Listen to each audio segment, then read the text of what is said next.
ไปกันมื้อนี้ก็คือมาคนเดียวมาขี้มีคอนเสิร์ตที่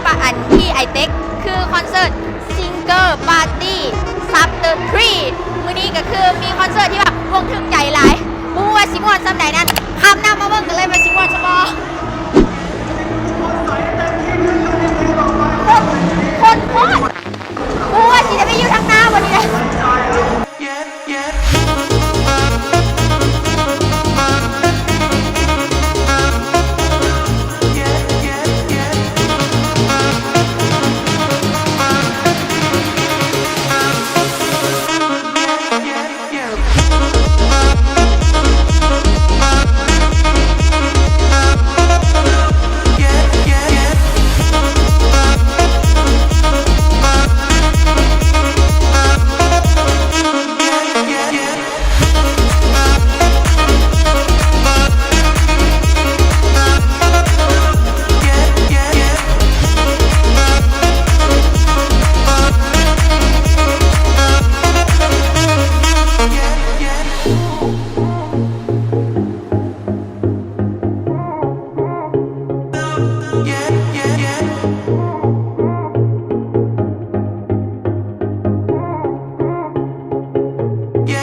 แต่ว่ามันม่วนแต่ว่าเสียดายบ่ได้กับเดฟเฟมซ้ำซึ่งภายในงานเป็นมีแต่ภูมิหล่อๆมีแต่ภูมิงามๆผู้บ่าวงามๆกินเบียร์ก็โคตรแซ่บเลยบอกเลยถ้าบ่อยากพลาดคลิปเราต่อไปอย่าลืมกด Subscribe กดไลค์ให้กับปุ้มเด้อกับรายการวอล์กไปไซต์ไปกันสำหรับมื้อนี้ขอจบไปเพียงเท่านี้เด้อไปกันเด้อบ๊ายบาย